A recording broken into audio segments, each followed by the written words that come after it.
right, welcome back this week, everybody, to this week's episode of the USA Carry podcast. I'm your host, Sal. We don't have Luke tonight. He was busy tonight, but we have a fantastic guest for you this evening, Mr. Phil Elmore.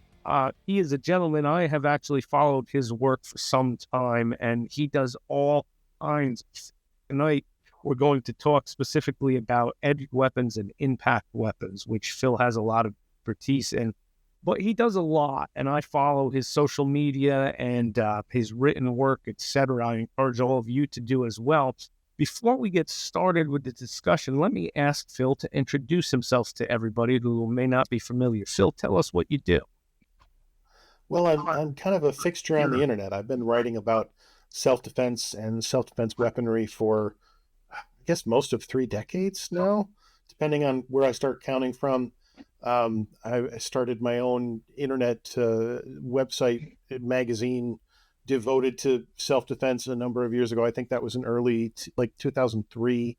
I've written a couple of books for Paladin Press, Flashlight Fighting and Street Sword, which, thanks to the enduring silliness of the title, has enjoyed a kind of internet fame that outstrips its significance as a book.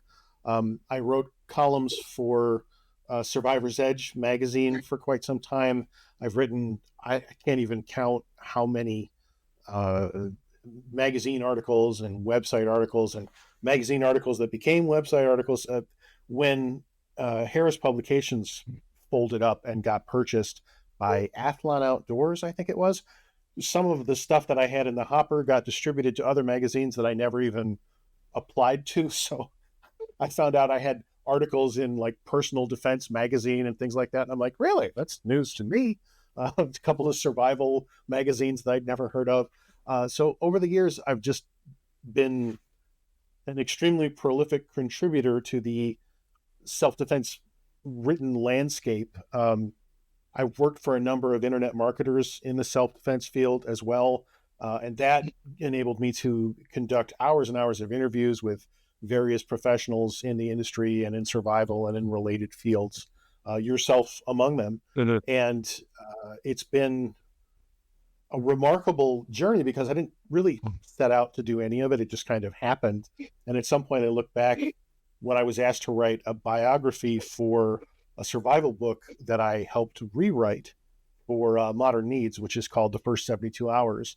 And that was, looking back on all that, I'm like, wow, I guess I've been doing this for a long time, because for the longest time, they put out a book called The First 72 Hours by Damian Campbell, and they wanted to update that book. And so I got that job and, taking over for someone whose name is on, I can't even tell you how many books on survival and related fields, and expanding that and updating it for, their current product offerings was a lot of fun.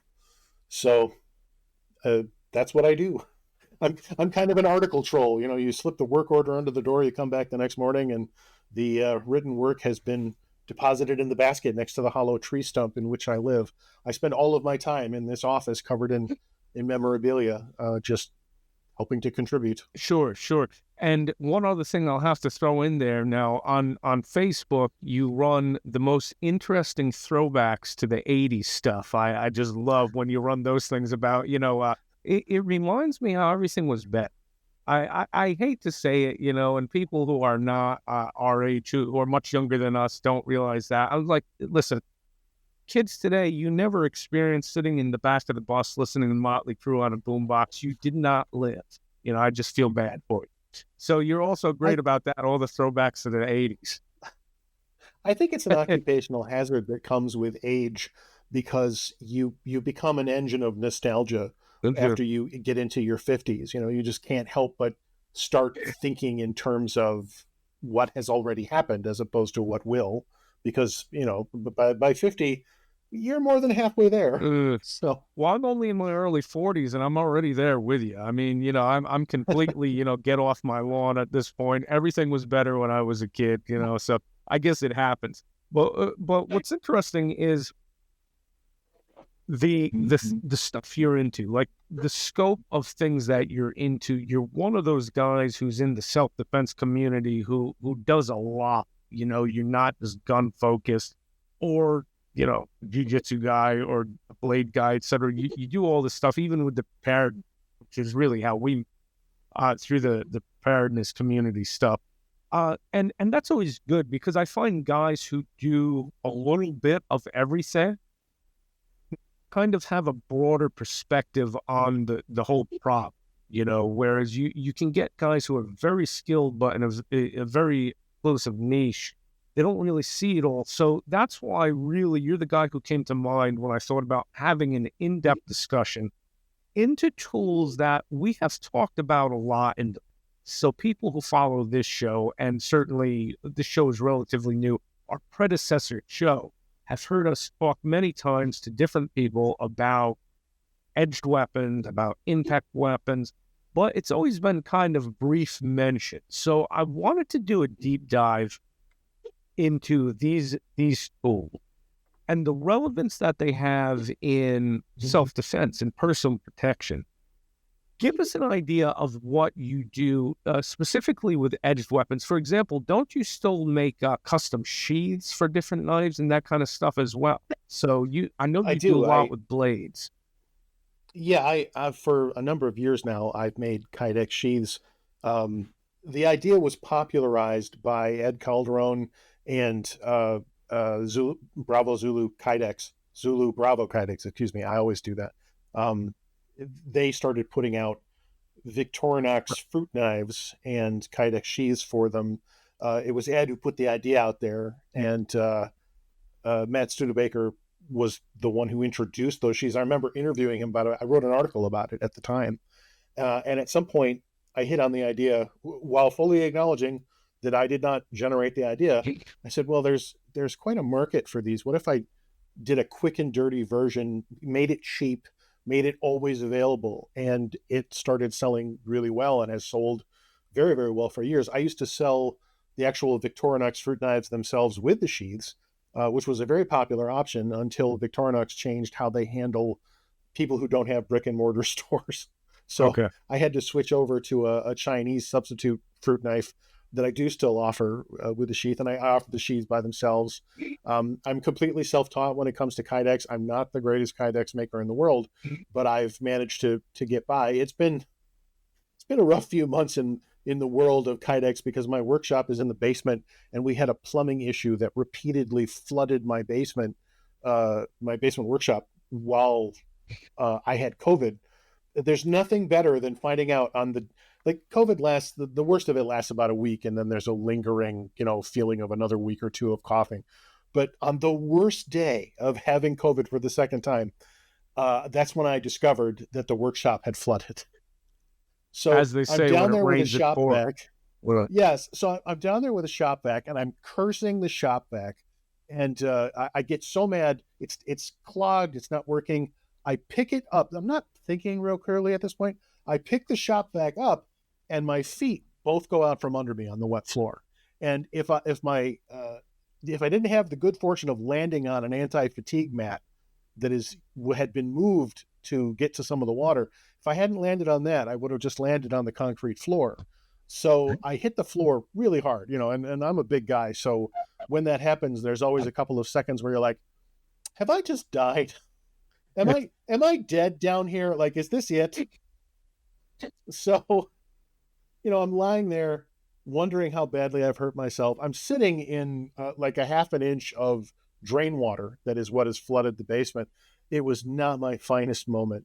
But the workshop's all back together, and I'm working on getting caught up on orders. Right. And I got to have a brush with my own mortality as part of the experience. So, well, there you go. So at least you're back in action. So tell me what's significant about the fruit knife. Now, Ed Calderon, I've heard him talk about that knife on different shows he's done. I don't know him personally, but what is it, Phil, about this fruit knife? Is it just that it's a well-built knife that's pretty cheap and you can find everywhere? I can't really speak for him, but I think the idea was, here's something that you could find almost everywhere. It was a very common kitchen utensil. And the particular knife, it has a hawkbill blade that you could stab with, but is also slightly curved for slashing and ripping. I grind a finger notch into it, which makes it a cheap Picard style knife, which is a reverse grip edge in knife so that you can index against the finger notch and cut and rip and pull and stab in an overhand motion. And you get this disco thing going where you're clearing and stabbing and ripping and pulling through. And I think his idea was, if you were to have like one of Matt's sheaths, or many years later one of mine, and you took that with you traveling, it's just a piece of plastic. It's not going to alarm anyone if you're carrying a piece of plastic. When you get where you're going, you can walk into most shops that carry kitchen cutlery, and they would probably have one of these. So you would have a purpose-built sheath for your knife. And he does a whole Motel Armorer course where he teaches you how to improvise sheaths from locally available materials. You get a lighter and you get a plastic bottle, and you can cobble up a sheath for just about any knife. You can walk into a dollar store, and if you can't walk out of that dollar store completely equipped for self-defense for under $6, then you're not paying attention.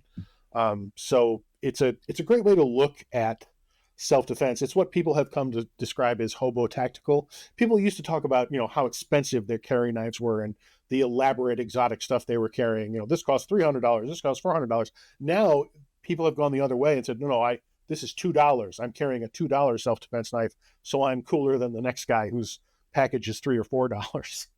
It's an interesting game that people play with their self-defense carry sometimes, that there are fads and trends in that market and in that industry, and they do influence what people choose to carry. And there's a popularity contest that takes place where a figure in the industry will popularize something, and that idea will take off. Other people will start doing it, and then the next trend happens, and the next trend. Ed helped create the market for the Pioneer Woman paring knife that has become very popular. But what's really funny about that trend is the knife that Ed recommended was a first generation Pioneer knife, a Pioneer Woman knife, and the company redesigned that knife to make the handle much fatter, much less desirable as a self-defense carry knife. And yet the popularity of the knife persisted in that newer format, despite the fact that it wasn't as good, because the kernel had already been planted in the minds of people in that market. So they were just kind of, I'm not going to say they were just doing what was cool, because it's a perfectly serviceable knife. But when you come right down to it, almost any knife is perfectly serviceable as long as it won't break. A knife that is sharp and isn't going to break or fold up on you, you can defend yourself with that knife, whatever it is. Right. And you touch on something interesting here, and that is, the edged weapon is a weapon that you can obtain worldwide. When you're traveling wherever you are. I mean, if you're sitting at a restaurant and can grab a steak knife, it's a weapon you can put your hands on. Whereas obviously with firearms, we're much more limited in where we can go with. So sounds like that's part of the appeal. This is a tool, and that particular knife, it's a cheap knife and it's very robust, right? I take it it's just built well, the tang and everything, it's not going to break. The Victorinox itself, the tang does not go very deep into the handle. That handle is almost all plastic. I tried my best to rip the blade out of one of them once, and I managed to fatigue the blade and snap it in half before I managed to get it free of the plastic handle. So they're actually really well made. Yeah. Yeah, interesting.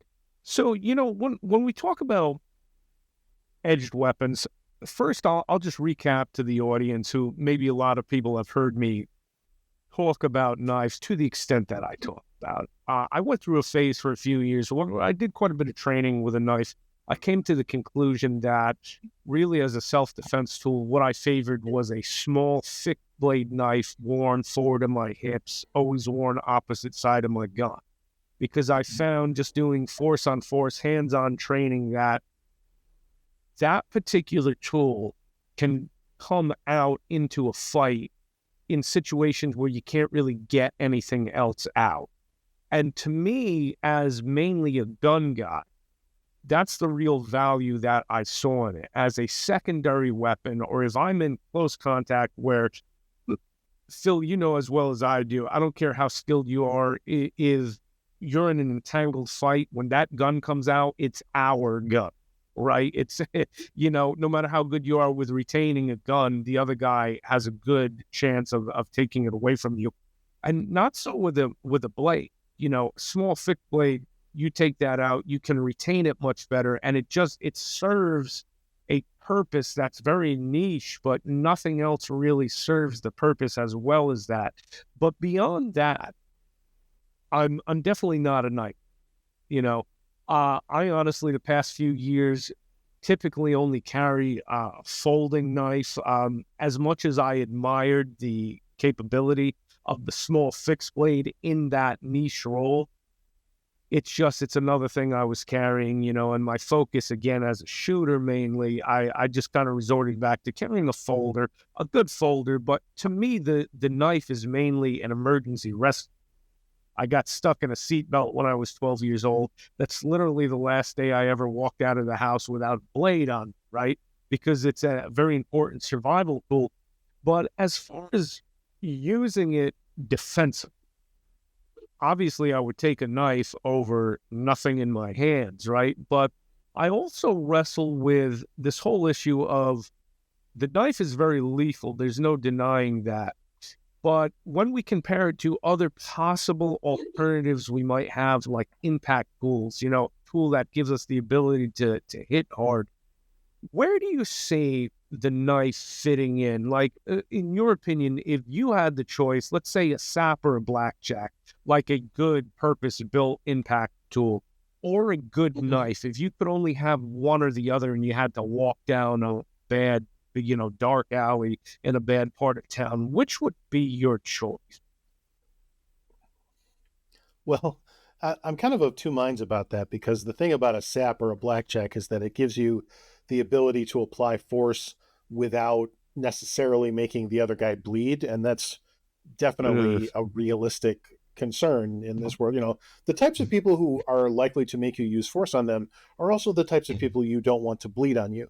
But the reason that knives are so powerful, and the reason that they're basically the second best self-defense tool that there is, there's only one reason for that, and that is the cost benefit ratio of the amount of muscle power you have to put into a knife to make it work. A knife will do the most damage for the least amount of muscle power of any tool there is. Your grandmother can hurt you with a Victorinox paring knife in a way that she could never hurt you with a Supp or a pocket stick Yawara type impact tool, because impact tools require a certain amount of muscle power. Yes, like all force multipliers, they amplify the force you are applying, but you have to have more muscle power behind the impact tool to get it started. It's kind of like the precursor explosive, to a bigger bomb. You simply, if you have no muscle power to start with, then having the world's greatest nightstick in your hand will not help you. Whereas you mentioned before we started recording, I once wrote about, a 3-year-old with a knife can easily hurt you without meaning to, without even knowing how. Whereas a 3-year-old with a Supp, it's probably not a big problem. And that's because simply physics. A knife works, the physics principle on which the knife works is it takes very little muscle power for it to penetrate the outer envelope that is you. If I try to penetrate your chest with my finger is too blunt. It's not going to work. It's going to be unpleasant. It might hurt. It might even bruise you, but I'm not going to take my finger and push it through your chest. With the same amount of muscle power that I can bruise your chest, I can put that knife in your heart, as long as I don't hit a bone that gets in the way in the first place.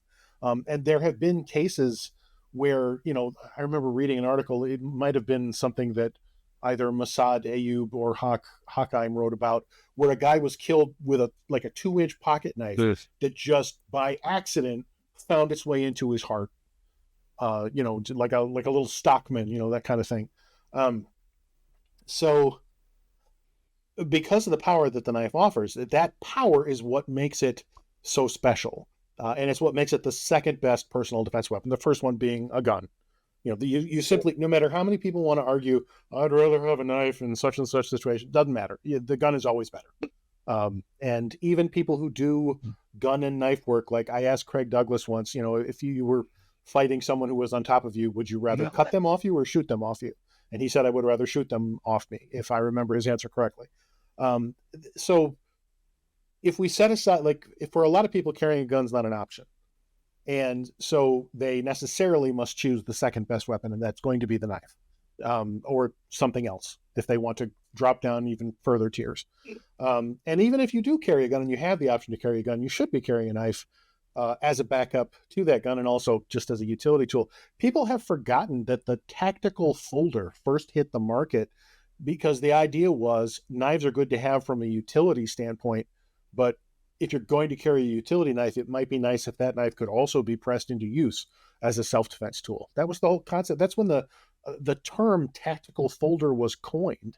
And I don't for the life of me remember who first started using it. It might have been like Bob Trutzula or somebody like that. Hope I'm not mangling the pronunciation of his name. But Spyderco definitely helped popularize the concept, even if they didn't invent. Kind of like the way Cold Steel didn't invent the Americanized Tanto blade, but they certainly made it popular and brought it to the attention of the American market. And Spyderco didn't invent the one-hand opening tactical folding knife, but they certainly brought it to prominence. Right. The ability to open the blade with one hand is a total game changer. I know back in the day, like I've seen Michael Janet show how they would even like put this little clip on the blades of like the old Buck 110 folders. I had one as a kid that I hunted with, I used it to dress deer out. And those kind of things with like the back lock, and just the little groove to open it. Good luck opening it one-handed, so it is a total game changer being able to open that blade with just one hand. So as you say, it's a phenomenal backup weapon. Obviously, it's very small too. And here's the bizarre thing when we wade into legalities. We're held hostage by law codes that are now from like the 17 and 1800s, right? Most places now in the continental United States, most states now, you can actually carry a handgun without a permit. Yet most of those same states, it's a felony to carry a dedicated impact tool, like a Supp or a blackjack. Most of those places, though, knife law can be kind of weird with blade restrictions and stuff. But most places, generally, a folding knife can go most places. So it's actually, even though it's the more lethal tool, it's more legally friendly than an impact tool in most places. Is that what you find, Phil? Well, yes and no, because using the knife in self-defense is usually viewed as more legally suspect than using a handgun in self-defense. There have been a few very prominent cases of people using knives to defend themselves in situations that, to me, seemed perfectly reasonable use of force incidents, but they almost got, legally barbecued for it. There's the case of Jared Ha, which is on YouTube in a multi-part episode called like The Edge of Defense or something like that. And Jared Ha was a college student who used a karambit to essentially cut someone off him. He did everything right. He used just the right amount of force. He didn't kill the guy. He gave him every opportunity to back off. And when he finally had no other choice because the guy was on top of him and bashing his skull in, he used the karambit and he cut him off him. And he was given a lot of opportunities to take a plea deal that would have left him with a criminal record. Instead, he chose not to do that and was staring down the barrel of going to prison. And he ended up getting acquitted just barely. Whereas this river stabbing case that just happened, that guy's name is Mew, I believe. When I first heard about the case, his assailants were definitely a group of aggressive jerks. And it sounded like when he finally had to defend himself that they had it coming. And so when he was convicted, I thought this is a devastating loss for self-defense.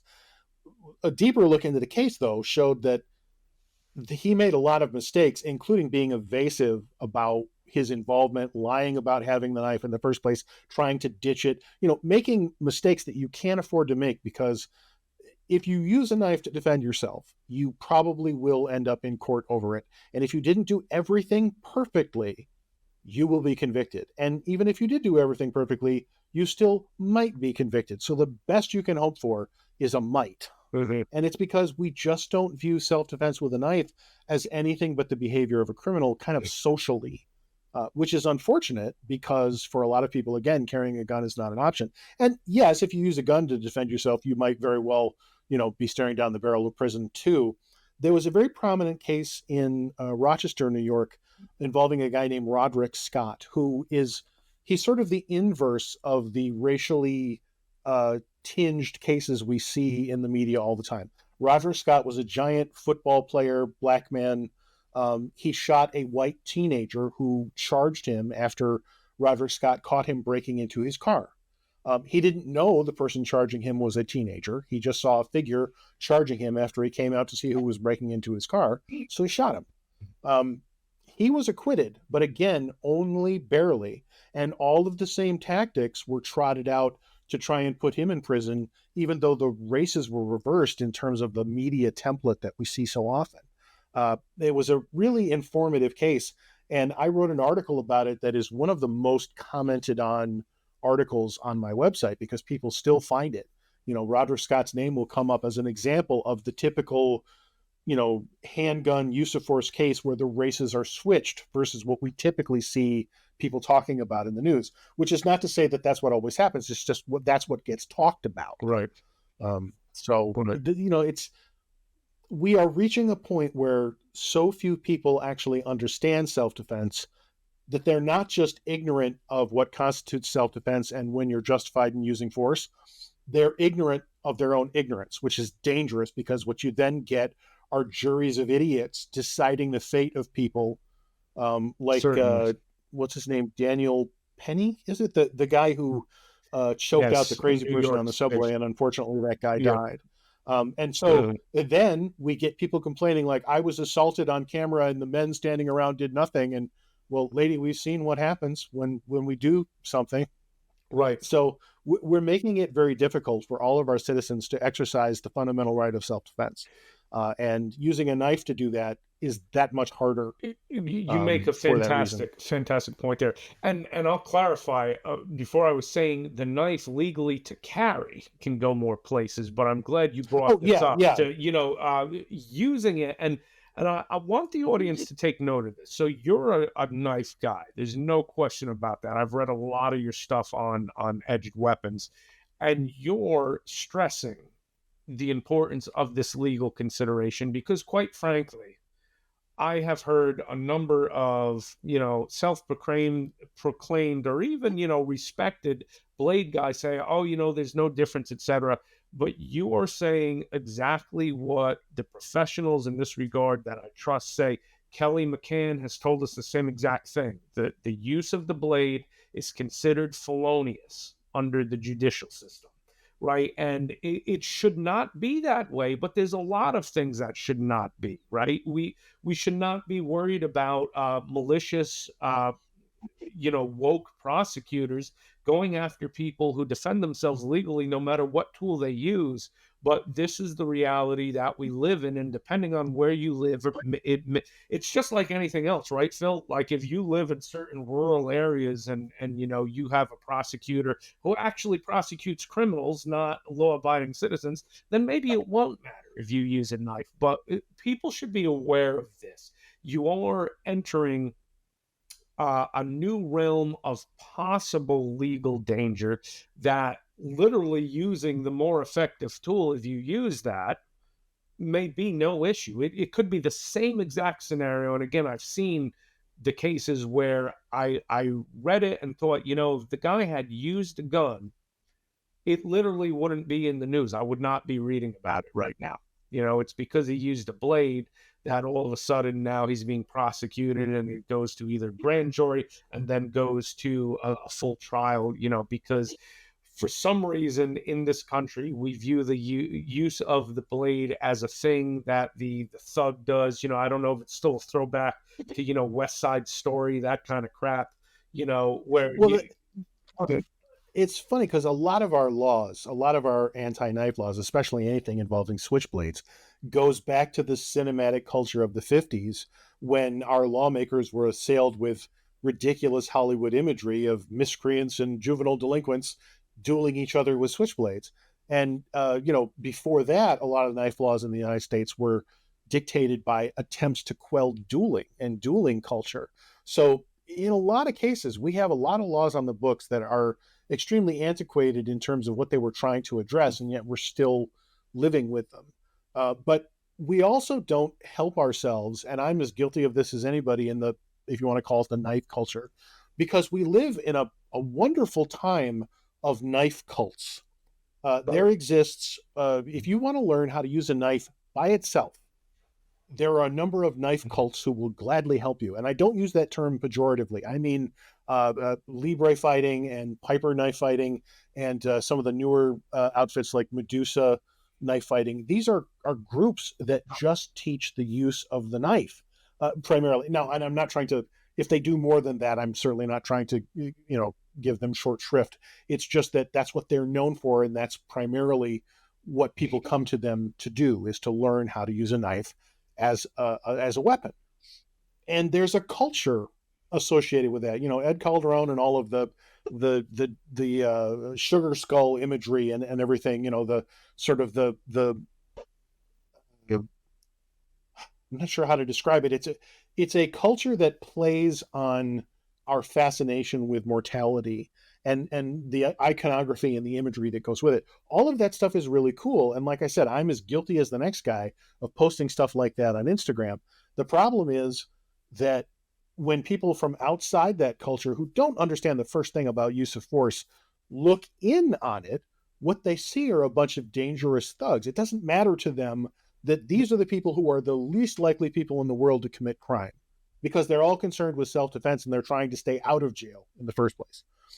It probably also doesn't help that some people who are forced to rely on knives primarily for self-defense are people who can't carry guns legally. We've all known that dude with a criminal record who can't carry a gun, so he carries a knife because it's what he's allowed. I remember, what was his name? He went by Charlie Mike online. What the heck was Mike's last name? Or Matt Freeman. Anyway, he was known in the knife community as Charlie Mike. He was a knife maker, and he was very open about the fact that he had a conviction which meant he couldn't carry a gun, so he would carry very large knives. Ironically, I believe he died when he fell at home. So the thing that took him out was, we all think, we're preparing for self-defense against the evils that are out there. And then I fell in my basement and went, face to face with my own mortality. Right. And it was a shop vac that killed me and not a mugger. So, the fact is that while I think this is wonderful, and I have a lot of DVD and instructional material, and I kind of, knife cults are one of my hobbies. I love them to death. I love learning about them. I love the subcultures involved. I'm fascinated by trends and fads in the knife industry. But from the outside looking in, there are people out there, let's call them squares, who go, oh, they're all of these big-haired Karens and other people who don't understand knives and don't understand use of force. These are also the people who get to vote and who get to sit on juries. And they aren't going to understand necessarily. Right. If I personally, just based on the body of my work, if I personally ever have to defend myself in a way that lands me in court, I'm pretty screwed. Because any prosecutor, all he has to do is look to social media and go, ladies and gentlemen of the jury, his Amazon page. Yeah, I know. And we're all in the same situation, all of us who are in this. Of course, the one thing that I tell guys who do this kind of stuff is, we'll also pull up all of these kind of interviews where nobody talks as much about the legal and judicious use of force as us, so you want to put something in front of a jury, put it in front of the jury. How many times we've talked about how you don't go and shoot people who are stealing property, and you try to avoid everything at every opportunity, etc. But no, I hear you. And what's interesting with knife culture is it's even weirder than gun culture, and that's saying something, right? So there is a lot of Yes. weird elements to it. But I'll mention this back to what you mentioned about how so little force is needed with a blade, just the nature, the physics of it. One of the reasons that I will admit that I do carry a knife, even though I don't really carry the fixed blade forward to the hips anymore, I always have that folder.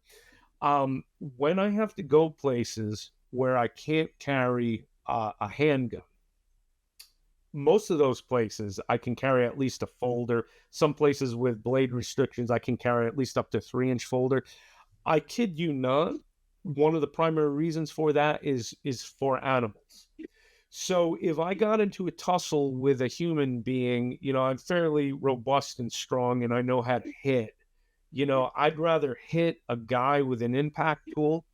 But if you look at the nature of, for example, dog attacks, and that's a lot more prevalent than a lot of people realize. A video comes to mind. It was out of Chicago, I want to say, a few years back. A pit bull latched on to a UPS driver, and another trucker driving by jumps out with a tire iron and is hitting the pit bull over the head, to the point that a human being he would kill. I don't care who the man was. It could be Hulk Hogan. He'd kill Hulk Hogan, hitting him over the head the way he was with that tire iron. But, Pitbull has a skull, this thick, and that dog would not release. And I was watching that video and I thought to myself, even though I lean towards an impact tool instead of a blade, if I can't have a gun, here's a perfect example of an impact tool literally will have no effect on this creature. Yet a 3-inch blade, I could cut it from the ear down and he'd be off me like that.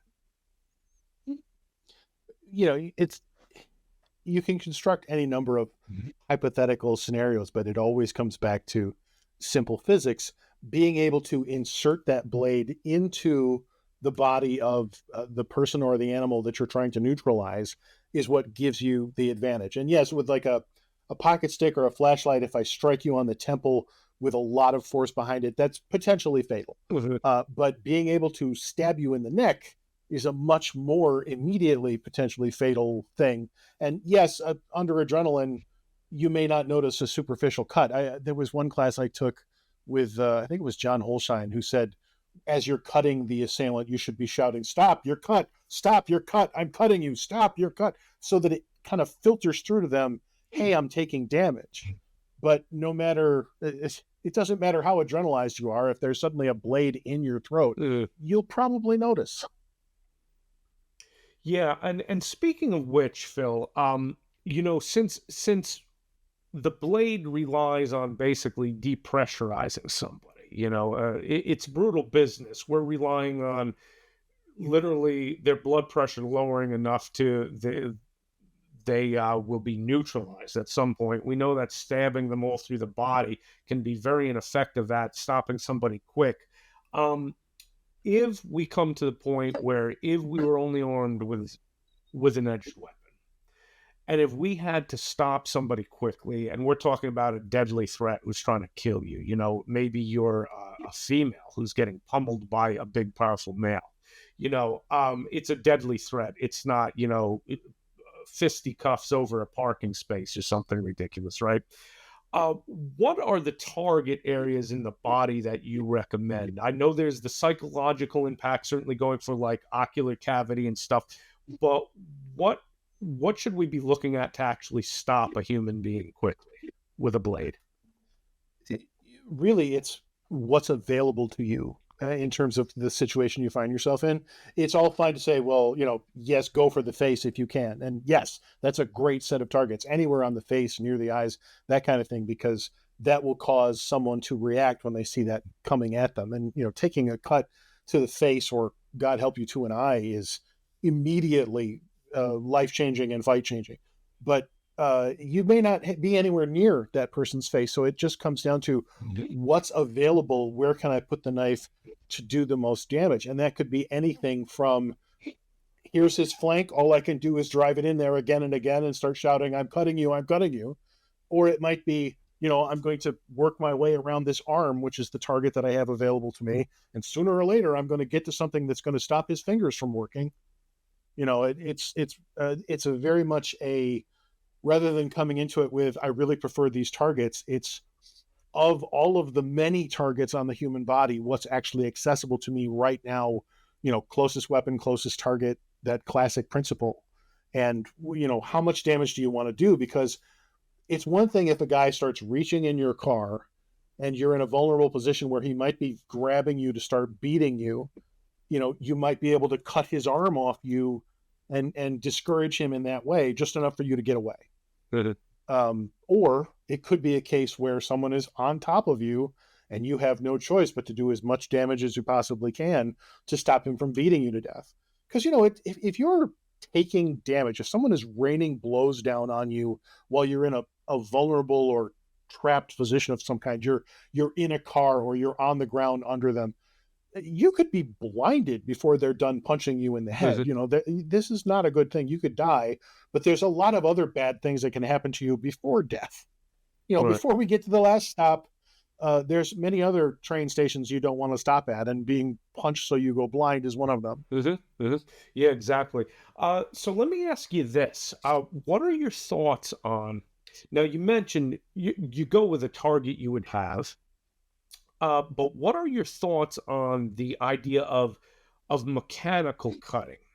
I most closely associate this with Michael Janis, who's, teaches like defanging the snake and stuff. Now, I can tell you that, like, he's a well-respected guy, but I've talked to a lot of knife guys who really discount that, and they don't take that very seriously. They talk much more about going for those big veins, going for the face or going for the neck, etc. If you have the choice, and again, I come back to reminding the audience, we're talking about dealing with somebody who is trying to kill you and you have to stop them. That is the blade is legally every bit as lethal as a firearm is here, right? So we're talking about where you're absolutely justified doing something like this. If you have to shut a human being down quickly, do you think there's a lot of merit to the mechanical cutting thing, like trying to deactivate the arm, or would you realistically be looking at going for those really big blood vessels to try to get a quick neutralization? I I think they both have their merits, again, based on the position you're in relative to the other person, because obviously, it may be the case that his arm's really right here, and I can start working my way around the muscle tissue of his arm, and that's going to do him a great deal of damage. Or maybe I'm inside of both his arms and I just want to start poking at his face, which is what I would prefer to do if I have that option. I don't spend a lot of time contemplating the many horrible and grievous ways that a knife can damage a person, only because my hope would be that you do only the amount of damage necessary to disengage. And it's kind of like when they say, well, why don't the police shoot to wound that guy? And we all know that doesn't work. You shoot to neutralize him, and if he happens to die of being neutralized, that's his problem. Well, in this case, I'm going to just keep delivering force at whatever's available to me. And if he's maimed or dying by the time he stops aggressing, that again is his problem to deal with. Mhm. Yeah, yeah, perfectly said. And the last thing I would say regarding blades is coming back to your point about just the physics of it. As much as I have gone back and forth with how much does this factor into self-defense for me personally over the years, I've gone both way numerous times, right? I come back to this, Phil. If I had a daughter or a niece going to college, and I knew that there's no way they can have a firearm in the dorm, even if, how feasible is it? And most schools, they simply can't, right? Um, if I could get her to carry a small fixed blade and get some good training with it, to me that's a complete game changer. For a woman, if she's assaulted by the male who is typically bigger and stronger, where there's that disparity of force, the blade is really the only thing I can think of, if we've excluded now firearms, with really now she has a means of legitimately protecting herself. What are your thoughts with that? Yeah, I think a petite young lady armed with an Emerson LeGriff has a real advantage that she did not have before. But I also think that Mhm.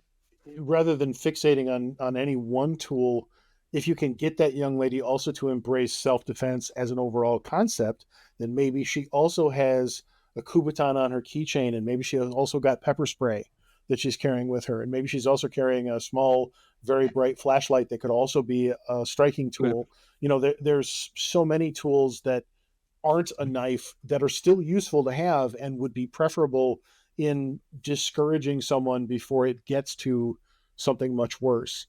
And I would hope that it's so hard to talk to people about self-defense who aren't already inclined towards it, and that becomes it's really hard when it comes to women. That's why martial arts and self-defense classes are predominantly male. There are some female students; they're almost always in the minority, and that's because until, and this is horrible, but usually until they've already been attacked or assaulted, most women don't take the topic of self-defense particularly seriously, and I think that's cultural. I think they are discouraged from taking it seriously, and so the sort of mental bedrock framework they are given by our society is they're not supposed to do that to you, so let's hope they don't. Right. And hoping it doesn't happen is not a solution, but unfortunately, a whole lot of people are wandering around out there with a philosophy based on hope, and it's not just women. I knew a guy in college who told me, well, I don't think I could ever use a gun to defend myself. And I don't think you would either. So they're projecting that perceived lack of ability onto other people. And it's wrong in both cases, because anybody, when they are presented with something worth defending, like a loved one, will rise to the occasion, unless they're just a soulless, hopeless person. And most people are not soulless and hopeless. Most people are willing to defend what they love. But there are so many cultural voices and societal voices speaking against that and trying to convince you otherwise. The campaign to convince the public that knives are the tools of hooligans and hoodlums in the UK is another great example. Just having a knife of any kind, why, that's abnormal. You're a criminal. You should put it in that surrender bin because you don't want to be a criminal, do you? Right. Right. Yeah, it's amazing. It's interesting how you mentioned that about especially women. Usually, it takes something personal. I never kept the actual statistics on this, but I can tell you the percentage is high. Of all of the women that I've taught over the years, a very large percentage had usually an issue with a stalker or like a violent ex. Yeah. Like one or the other, and that is what would ultimately inspire them to go out and get what training they needed to get a carry permit or whatever the case is. Yeah, that's a definite thing. But this has been an awesome talk on blades. But I'm going to ask you one more thing, Phil, because I've been just dying to ask you this. So I'm not much of a knife guy, but I am a flashlight fiend. And in fact, any of our audience who follows my writing on USA Carry, I've written numerous times about the use of lights. And I've said that absolutely my favorite dedicated support side tool, okay, so not my dominant hand, but my support hand, is definitely a light. And I like a light that protrudes. To be honest, I'm more concerned with how robust the light is built than like the lumens. I mean, they're all so bright anymore. I want a light that protrudes, beyond my palm so I can use it for impact.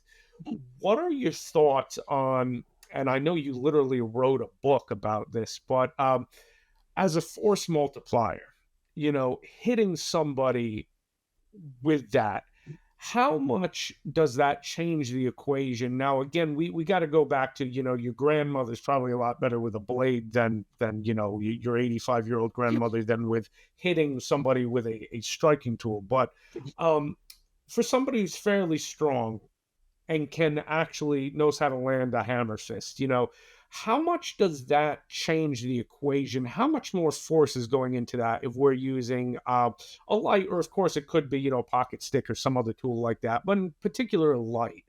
Just how much benefit is there to that, using it as a striking implement? They are remarkably effective striking tools that I think, because they don't look all that cool as striking tools. I mean, some flashlights are pretty cool in and of themselves, but for the most part, there are no movie posters of people hitting with a flashlight the way there are movie posters of people posing with guns.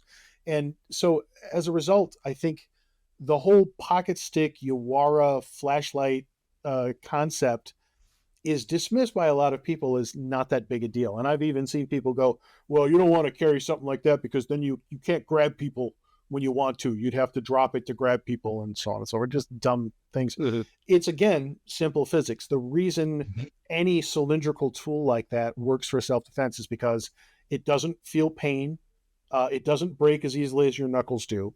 And most significantly, it concentrates the force of your blow into a smaller area. If I hit you in the temple with my fist, with a hammer fist, it will be unpleasant. It might shake your brain a little bit inside your skull. It's probably not going to be debilitating. Just hitting you once is probably not going to end the fight. I'm not pounding you into the ground like a nail. But if you take any stick like object and put it in your hand, and then you hit somebody in the temple with the same amount of force, it's going to do them significant injury. Especially if you hit in the temples. A strike to the cheekbone is very effective. I even once was told by someone that they struck someone like here, and hitting a muscle group here or in the arm can be effective. I had a friend tell me he struck someone in the top of the hand once, and he said it sounded like a bag of walnuts. Right. So it's a remarkably effective tool that most people don't think of as effective. And there have been times when I have contemplated using a folded knife in that way. I had a guy approach me outside the local shopping mall. It was like 11 o'clock on a Tuesday. I was running an errand, and I get the usual song and dance of somebody with a way too elaborate story about how he needs a certain amount of money for gas.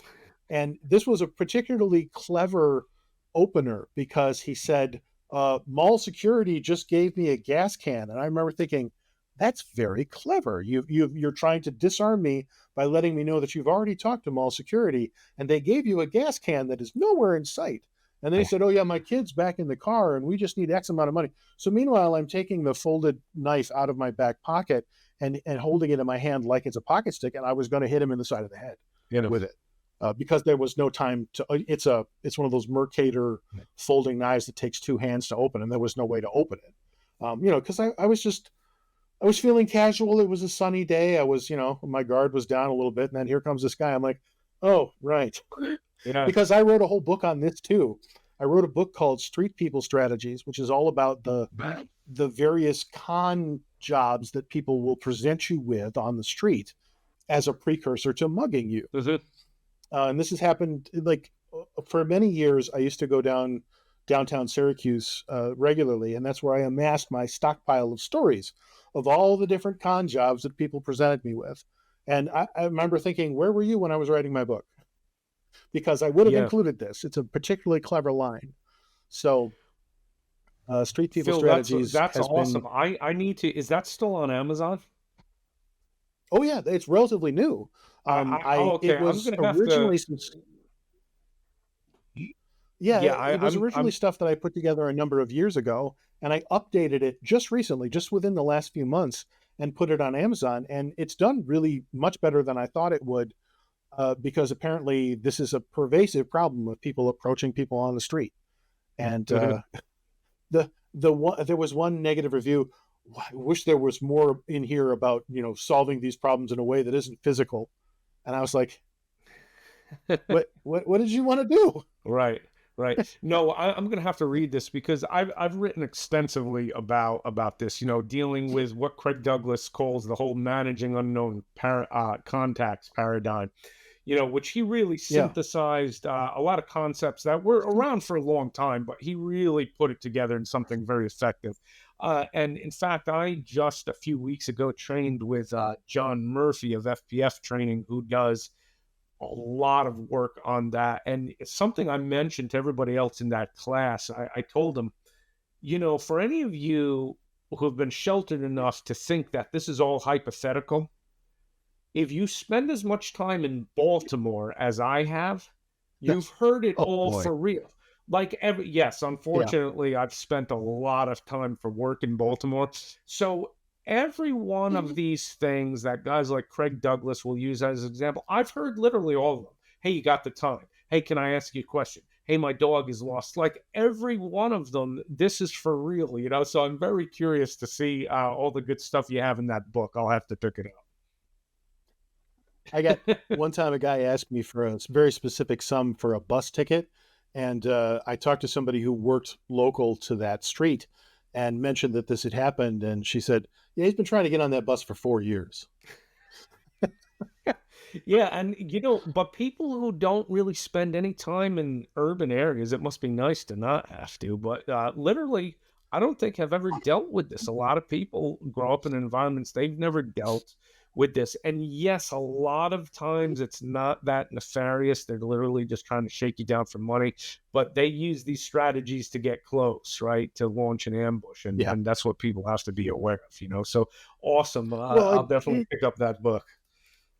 yeah, you can get approached 100 times, and 99 of those people don't mean you any harm. You just don't get to know when the 100th guy Right. is there. You know, you're not sure where he is in the lineup. Right. And one thing that I can tell folks, and I'm sure you've experienced this, when you're on to them and you handle their encroachment, knowing that, you know, I'm watching every move this guy makes in case I need to put him down, they can read that immediately. I have noticed that. And they don't like it. Yeah. Yeah. That happened to me outside a bookstore like a year or two ago. It was not that long ago. A guy hit me with the script, and I used Craig's managing unknown contacts order of operations. I'm like, no, stop, back up. And then, you know, they teach you, you tell him to back up. When he doesn't listen, you say it more loudly. When he doesn't listen, you swear at him when you say it. Mhm, Back the F mhm. up, because some people don't hear you unless you swear. And finally, he was so mad that I was short circuiting the script that he was practically jumping up and down, and at one point shouted his address at me, because apparently I was supposed to make an appointment to come see him and get my butt kicked later when it was more convenient or something.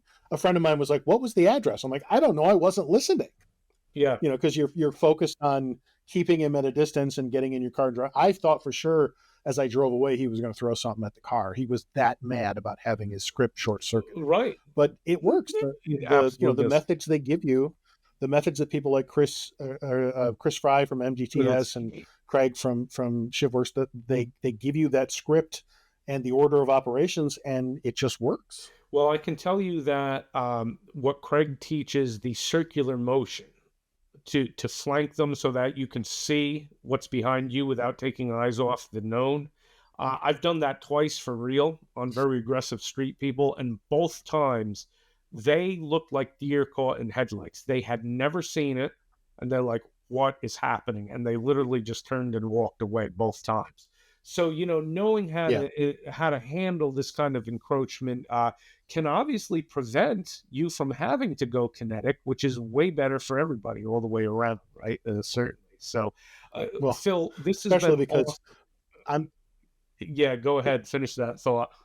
no, it's just because the whole time you're thinking, if I do have to do anything, I'm going to jail. Yeah, I know. And And I don't want to go to jail. I just want to isn't go it home. interesting that the places we go where most likely we have to deal with that are also the places where we would be looking at going to jail if we have to defend ourselves. Interesting how that works, is it not? Yeah. Yeah. Yeah. So listen, this has been awesome. We're at about an hour, so I'll let you go here, Phil. But we'll have you back on. I follow a lot of your things that you do, like the discussions you have, like your understanding the news podcast, all these great things where you break down a lot of the recent events. I encourage people to look these things up because you're full of a lot of great information. We'll have you back on at some point. Maybe we can do an even deeper dive in some of these legalities, which you're very articulate explaining that. You know, we can talk about use of force. And again, I follow your stuff. You keep up on all these latest incidents. You know, and that's what we're trying to do with this podcast. Put this in front of people's face. It is a different world out there, and things have changed. Our legal landscape has changed significantly in just even the past few years. So we're going to get you back on to talk about that stuff. You've been awesome. This has been the best blade discussion I've ever had with anybody. So I really Well, thank appreciate you. it. Again, just tell our folks one last time, where's the best place if they're going to hit one URL, go somewhere on the web, where's the best place to find you? PhilElmore.com is my main website. If you go to oldmanwithaknife.com, it'll bring up some self-defense stuff that I'll be offering pretty soon direct through me, some PDF ebooks that were not exactly platform friendly. I have to do a lot of self-censorship when it comes to publishing stuff. Like Surviving the News is my news commentary series on Amazon. That'll be available pretty soon. And January, February, March, and April will all be available as print commentaries on the weirdest news stories that happened in those months. Very cool. Very cool. So yeah, Phil does a lot. I encourage everybody to follow his stuff. It's all good stuff. So we will have you on again, sir. Thank you so much for your time tonight. Thank you. And with that, everybody, we'll see you next week. Thanks, everybody. Have a good night and stay safe out there. Put these things we discuss into practice, and consider these legal things that, again, this comes up over and over again on these shows. We have to talk about the legalities and legal and political landscape. That's all part of it. So stay tuned to this show. We'll have Phil back on in the future to deep dive more into these not so pleasant things, but very important things that we have to talk about. Thanks, everyone.